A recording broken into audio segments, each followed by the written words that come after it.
મિત્રો, હું રાધરા ફરી એક નવા વિડીયોની સાથે આવી ગઈ છું. તો હું આવી ગઈ છું કાળદાદાની વાડીએ.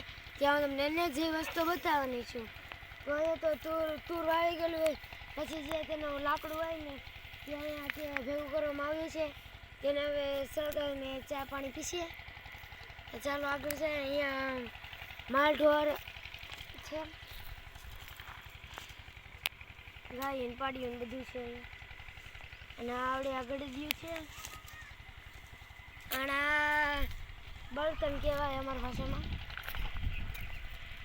ગાય પણ છે, બધું ગાયની માટે સારો છે. આવું હોય છે કે ગાય ભેંસો ખાય છે.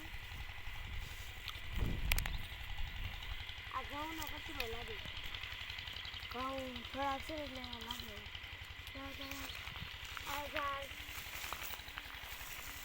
અમારી ઝાડના ડુંડા છે એટલે ખબર પડી જાય.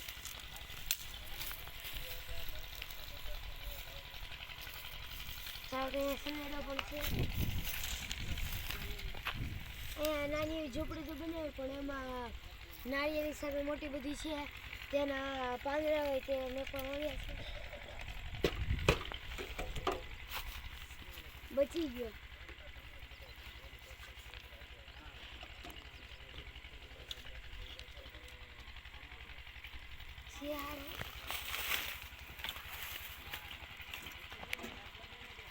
ફેરાય કેમ? આ તો ડાયરેક્ટ ફરી. ચાલો તો આગળ. તો મારી બેન કહે છે કેમેરામેન, એટલે એ કહે કે આગળ જવાનું છે, એટલે ગાય ગામ ઉતરે હું તેના રમત કરે. ચાલો આગળ જઈએ. આવું છે, કોમેન્ટમાં જણાવજો અને શું કહેવાય. આવું છે.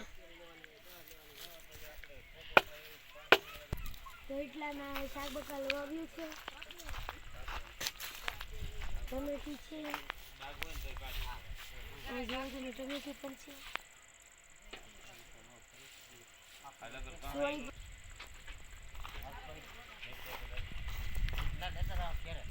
મકાઈ પણ છે. અહીંયા સોળી પણ લાગે છે. આગળ તલ પણ છે ના જાય. તો અહીંયા ખાખરો પણ છે અને થોર પણ છે. થોરમાં કાંક લાલ ફળ આવે છે, પણ આ થોરમાં ન આવે. જે ઓલા સફેદ પાંદડાવાળા હોય તેમાં થોરનારા લાલ ફળ આવે છે. ફળનું નામ તો નથી આવડતું, તે પણ તમને જણાવી દીધું. હમણાં મોટા મોટા થોર થાય.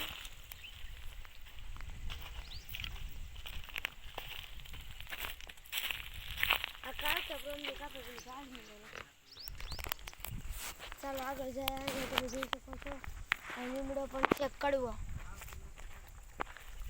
કડવો લીમડો પણ છે. અને મોટા મોટા ઝાડ હતા તેને કાપવામાં પણ આવ્યા છે.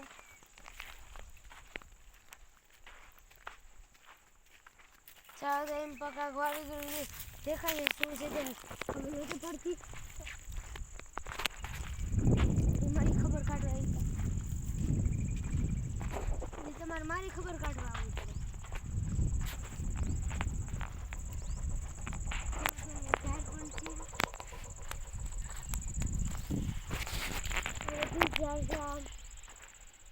સામેની બાજુ બાજરો છે, અહીંયા વચમાં તલ પણ છે. તમને તલ લઈને દેખાડું. સુકાઈ ગયેલું નથી, કોઈ નથી.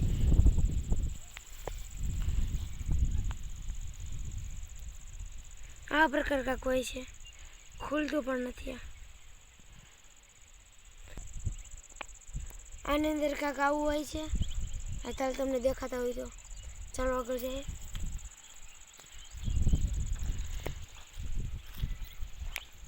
અહીંયા વચમાં ઘણા બધા ખાખરાના ઝાડ પણ છે. ચાલો ફટાફટ હાલવા મળીએ. અને પાણી પણ વાળી ગયું છે એટલે ગારો જ છે એટલામાં.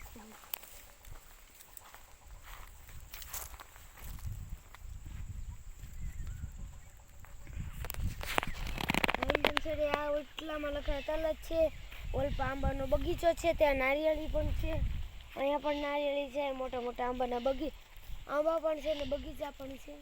અહીં પણ સેજ પણ એક ખેતર છે.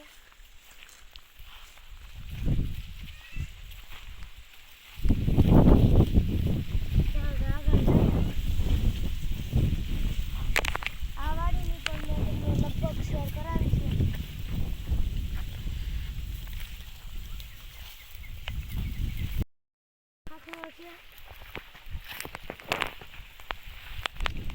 અહીંયા લગીને જાહેર છે, સામે લગી બાકી બીજું અમે એની બાજુ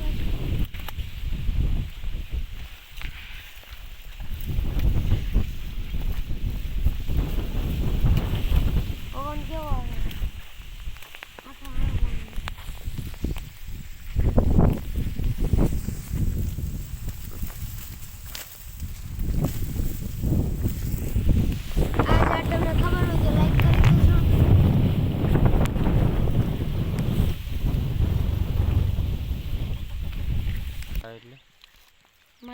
આ મારો ભાઈ છે, તે મારા ભાઈનો છોકરો છે, એટલે મારો ભાઈ જ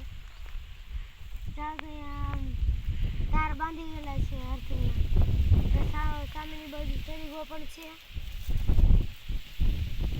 ચાલો આગળ જાય.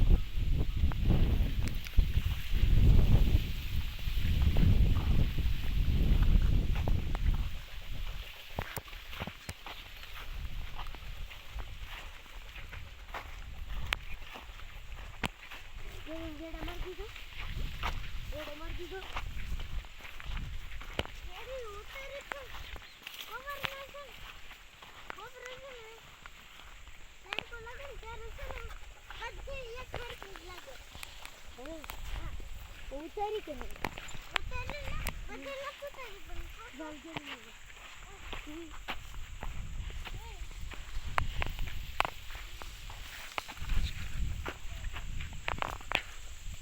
ચાલો આ ભાઈ તો વ્યસ્ત થઈ ગયા છે. હું તમને બધું બતાવી દઉં.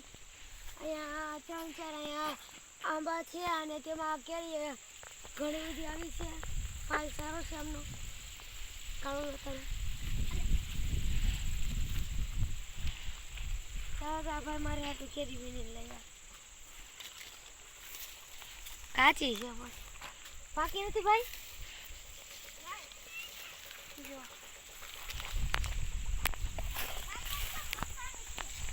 એવું એમને દાદા ભાઈ કહે છે પાકી કેરી મકાની છે.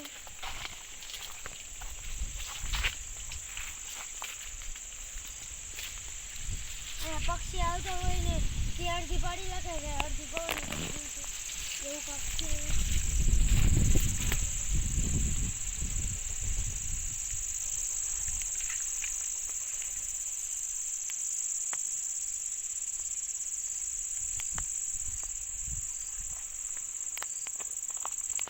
ચાલો તો એક પાકી ગયેલી કેરી મળી છે, તે ખાય નજીક ગોતીએ છીએ પાકેલી કેરી. ચાલો આગળ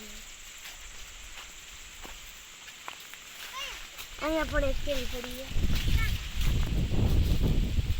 થોડી ખાટી લાગે છે, થોડી મીઠી લાગે છે, તો પણ ખાઈએ છીએ. અને આમાં મોટી કેરી લાગે છે મને તો મોટી.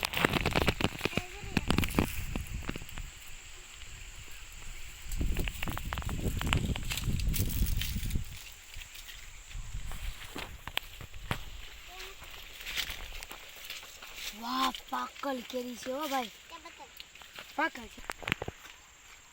એક પાકલ કેરી પણ મળી છે. આ દબાવવાથી પોચી લાગે એટલે પાકી જ છે. હજી એક પાકી કેરી ગોતીએ. આ 3-4-5 મળી છે કેરીઓ, તો પણ હજી પાકી કેરી જ ગોતીએ. આવડે તો મને એને આજનો વિડીયો મારો અહીંયા સમાપ્ત થાય છે. રામ રામ ને સીતારામ. જો તમે મારી ચેનલમાં નવા હોય તો સબસ્ક્રાઈબ કરી દેજો અને મારા વિડીયો જોતા જ હોય તો લાઈક કરી દેજો. રામ રામ ને સીતારામ. અને આ કેરી અમને મળી છે.